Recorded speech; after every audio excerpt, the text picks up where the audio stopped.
louder. Hi, welcome to the second grade lesson. Before we start, something to point out about the timeline is, in this little section of the timeline, this thick blue line that carries all the way across the timeline is the line of the eras, and the smaller lines are the periods and the subperiods. These red lines, if it goes up, that means the creature is still alive. If it goes down, that means the species or the subspecies has died out. If it carries across, that means it's been carried into the next period or era.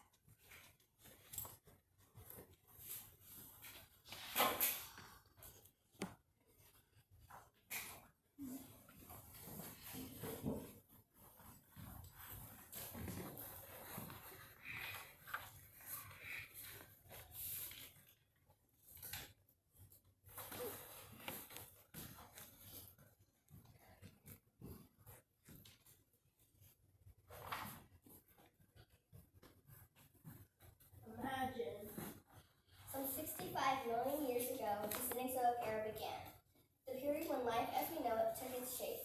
During the Cenozoic, the life systems of Earth brought forth their most entrancing beauty.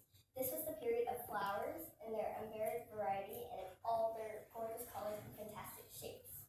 A wildly creative period of refined fantasy and extravagant play. This was the period of music, of wind through the trees, and the call of the mockingbird, the sound of the whales in the sea. This period saw the flight of the osprey, colorful patterns on the wings of the butterfly, and fireflies in the evening. As we learned in the first grade lesson, the Earth is made up of solid, liquid, and gas particles. These elements were air, rocks, and water.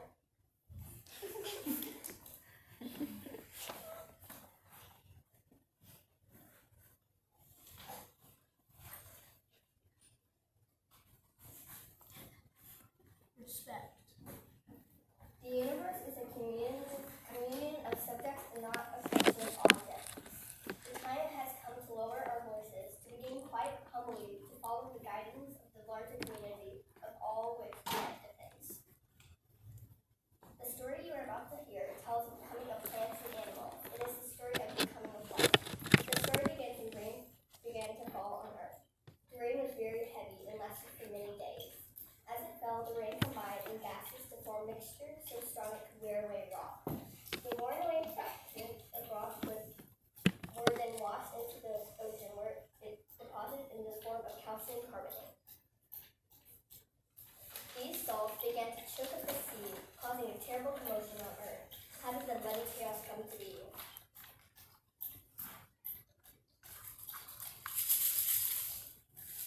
Water said, I wonder. I'm playing my part in the great unfolding beauty. I rise when I am heated, and I fall when I am cold. I wonder if air might have something to do with it. but air replied, I wonder too.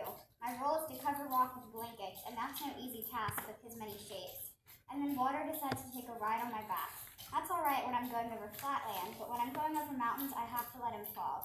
I wonder if our friend Rock knows how this muddy chaos came to be. but Rock said, I'm wondering, just like the two of you. I sit without moving at all. I need so much patience with the sun making me too hot, or heavy rain and gases falling on me, eating me away.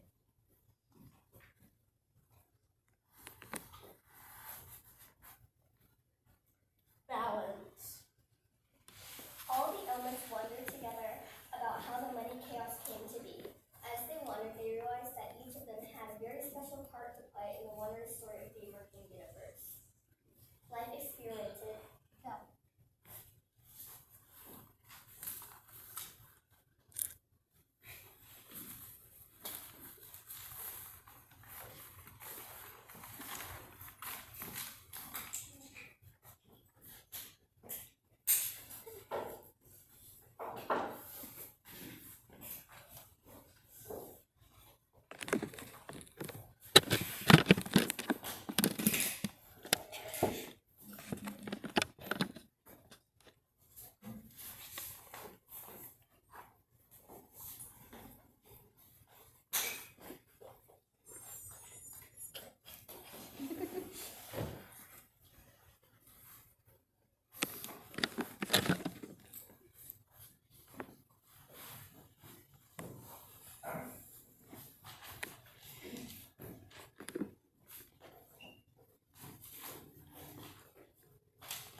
tiny blobs of jelly in the sea developed the ability to use calcium carbonate to make shells for themselves that would keep the itchy water out. This helped to get rid of salts that were choking the sea. When the blobs of jelly died, the salts remained trapped in their shells forever. Only be dealing with the difficulties does the creativity come forth. All living things change as Earth changes. If we need to appreciate the beauty that comes from Earth responding to difficulty, these beautiful shells resulted from crisis in the ocean. These shells fell to the bottom of the sea, forming layer upon layer, like pages of a book. If we could open the book of shells at the bottom of the ocean, we could read a very interesting story about all these creatures that were the first form of life.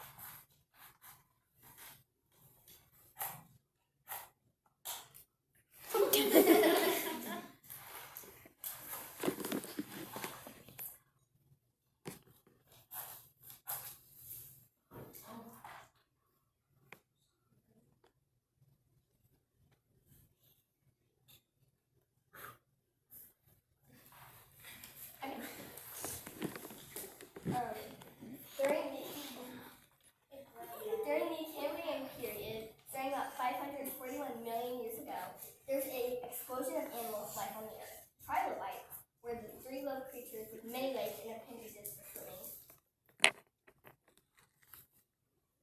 They had evolved quite complex forms that could be a foot in length. Other ocean dwellers were sponges, bivalves,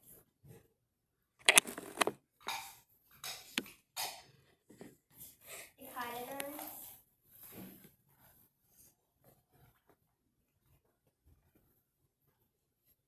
jellyfish,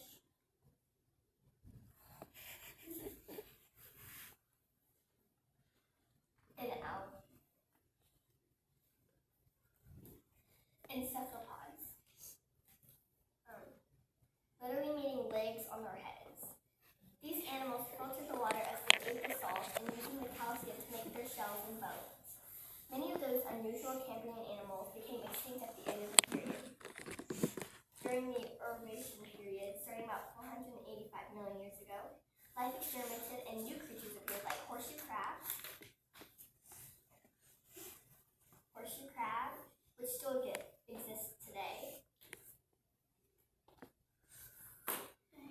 crinoids, look like plants but they are animals with stems. They ate the calcium carbonate to build their bodies. Other small living things learned to purify the water.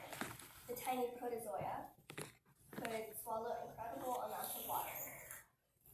They filtered it by taking up the salts to build their bodies. Each protozoa could produce in 10 days a million reproductions itself. So they made a formidable army of workers. When they died, each dropped of its body as a solid particle of calcium to add to Earth. Building up the coastline, a major extinction ended the period as glaciers formed around the South Pole, causing sea levels to drop. Recovery. Ages passed and the coastlines continued to rise out of the waters. New continents had been formed and new rivers drained them, carrying even greater amounts of salts into the sea. During the Silurian period, starting about 444 million years ago, life continued experimenting. Glaciers melted and sea levels rose. Coral reefs formed and did the work of taking the salt out of the water. They stuck together and drank, multiplying themselves and building chains of mountains under the sea. Vascular plants arrived, and fungi formed associations with underground stem plants, and arachnids and centipedes were living on land.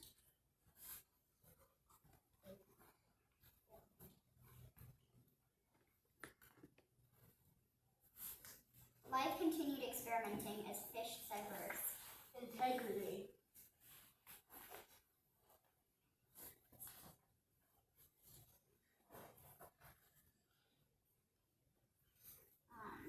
Nature abhors uniformity. Nature not only produces species diversity, but also individual diversity. Nature produces individuals. No 2 days are the same, no two snowflakes, no two flowers, trees, or any other infinite life forms. The fish swim in the ocean, they stir up the water, which fed the coral. The corals still carry on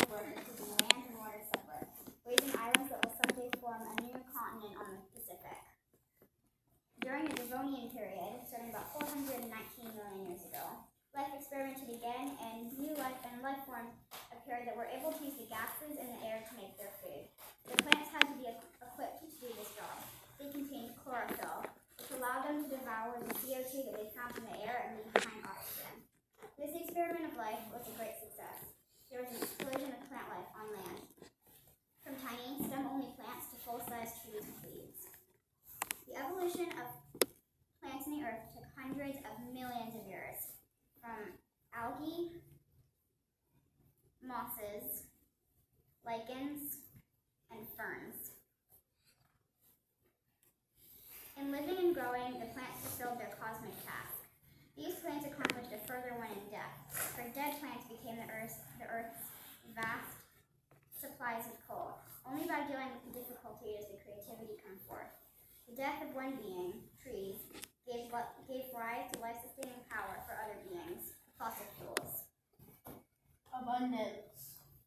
In the ocean, ammonites appeared, jawed fish diverse, and the reef builders included a type of calcium depositing algae, a type of sponge and rugged coral. Sharks and other cartilaginous fish appeared.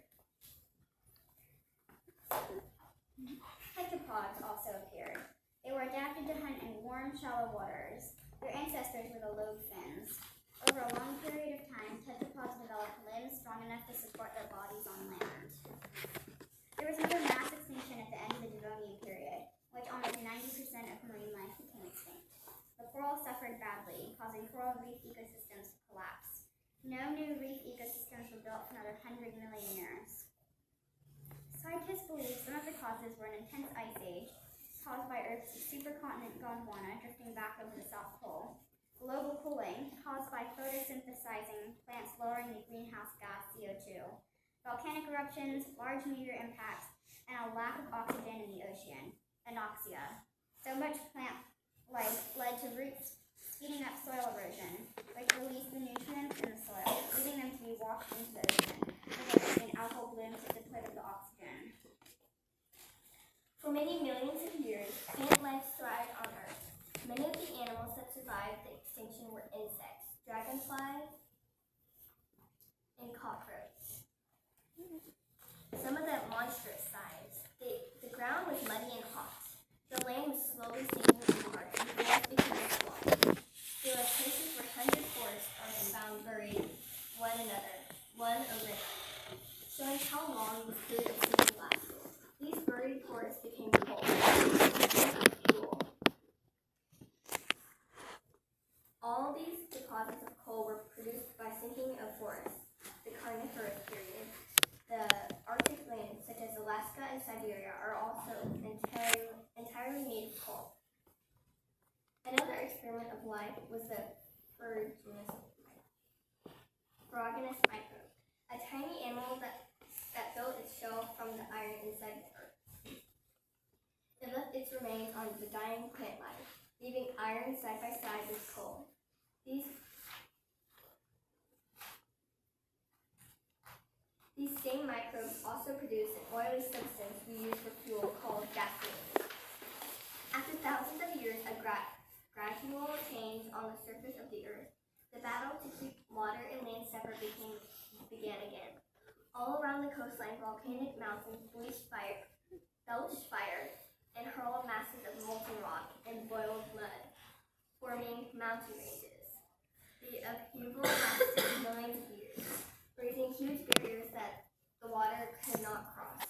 During the Permian period, parts of the ocean were cut off and became lakes that would evaporate and leave desert sands. Huge salt deposits are the result of this war between water and land. This salty ocean water was trapped on land, as if a cosmic cook had ladled out the soup that was too salty, replacing it with water. The water evaporated to clouds, to later be restored to earth through the rain. While the salt was left in rich deposits, during this period, tetrapods moved on to land, and many species of amphibians developed. Creatures that could live in water or on land, but still laid their eggs in water. as frogs do this day. Ammonite fossils appeared in the mid-Carnivorous, followed by the first reptiles. One was Dimetrodon. It was used to sail on its back to warm its blood in the morning sun, which allowed it to hunt earlier and longer. This strategy would later lead to the evolution of new kinds of creatures. Mammals. At the end of the Permian period came the most intense extinction event ever recorded. An estimated 93 to 97% of all species died out. This brought an end to 270 million years of trilobites roaming the ocean, the prehistoric ancestors of spiders, crabs, and insects. During the Permian period, the supercontinent Pangaea stretched from pole to pole, creating hot, dry conditions that stressed life on land and in the ocean. Then came one of the biggest volcanic eruptions ever. It lasted 600,000 years and covered an area 7 times the size of France. CO2 levels cause temperatures in the ocean to soar and lead to anoxia and the destruction of ocean ecosystems. Shame.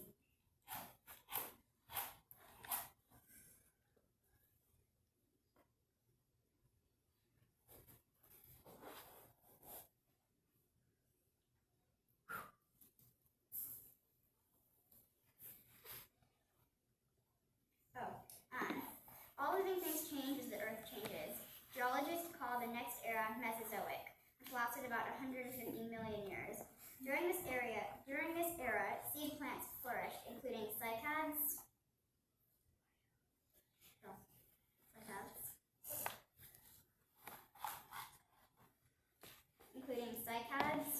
ginkgos, and conifers and flowering plants. They arose in the Cretaceous period. During the Triassic period, archosaur reptiles soon took over on land. They included crocodilians, pterosaurs, and dinosaurs.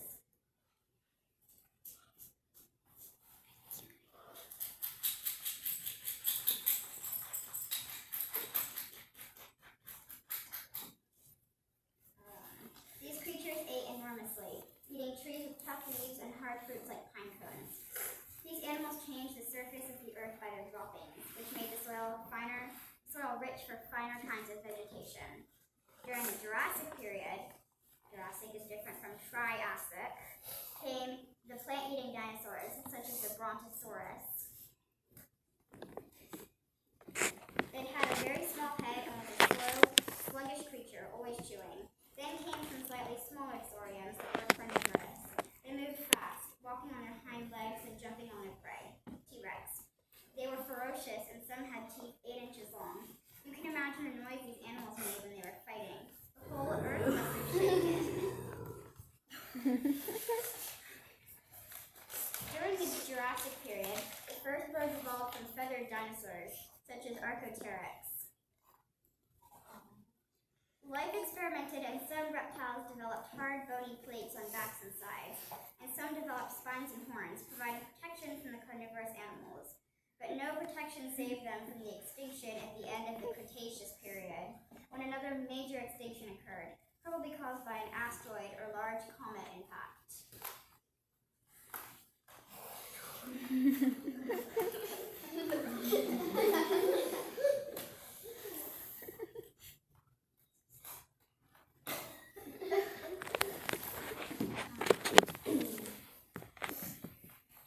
All non-avian dinosaurs became extinct, along with ammonites, mosasaurs, pterosaurs, and many plant species. Scientists once thought that the dinosaurs died out because they did not care for their young, laid few eggs, and abandoned these few to be devoured by smaller, more intelligent creatures. The babies were not defended and became prey because their parents did not stay by their side. There is evidence that some did not care for their young. Only by dealing with difficulty does the creativity come forth. Strength. Mammals survived the extinction probably because they are small and able to burrow into the ground to escape the heat on the surface of the earth. They could also eat insects and aquatic plants, which survived. Mammals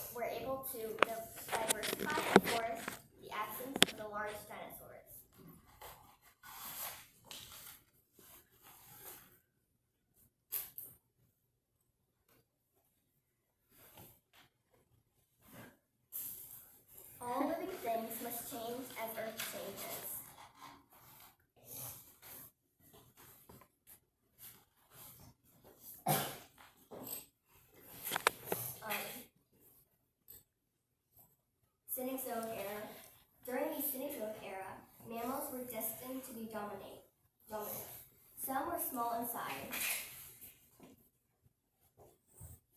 Some were small in size. Fossilized remains of horses were found that were the size of a small dog.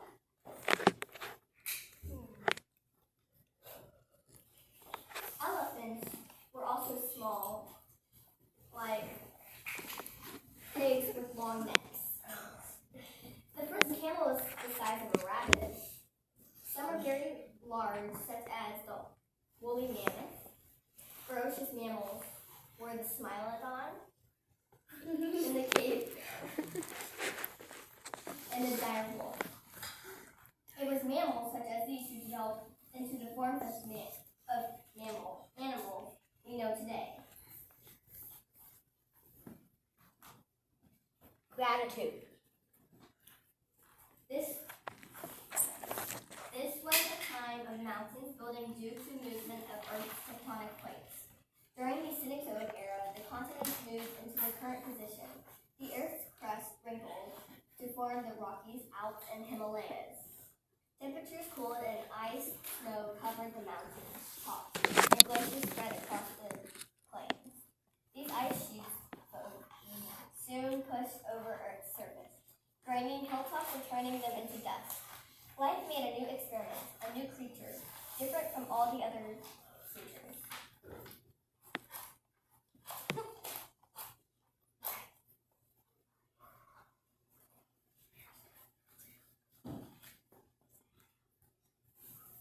These new creatures were the human beings, men, women, and children just like us. This was surely a cold place for humans, but there were some warmer valleys in which they could live, and the ice itself was preparation for the work of humans. The glaciers ground rock into fertile soil, offering us abundant resources and endless work to accomplish. Humans were not given sharp teeth, no claws, nor coats or fur, but they did give us a very special gift. This was a period of wonder and creativity that was to shape the human future until our time. Humans and animals and plants and all neutral phenomena were integral within the larger community. Every being and phenomenon was experienced as a thou. How short is the amount of time that humans have been on the earth compared to the life that came before us? Yet we humans are responsible for much devastation of the planet and unprecedented loss of plants and animal life because we act as if the earth and its living beings are objects for us to use and do with as it suits us. But what we do to the earth, we do to ourselves.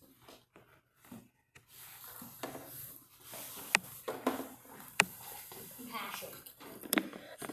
There is an awe and reverence due to the stars of the heavens, the sun, and all heavenly bodies, the seas and the continents, to all living forms of trees and flowers, to a myriad expressions of life in the sea, to the silence of the forests and the birds of the air. To wantonly destroy a living species is to silence forever a divine voice.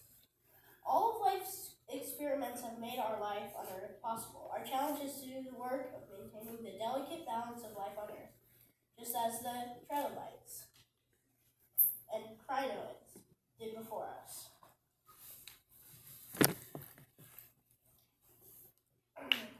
And dinosaurs, as well as the earlier forms of the animals we know today, as well as the earlier forms of the animals we know today. It is calling for us to do our share of work to protect the environment and preserve it for the future. Beauty. Our responsibility to the earth is not simply to preserve it, it is to present the earth, and it's not sequence transformation. And if we don't,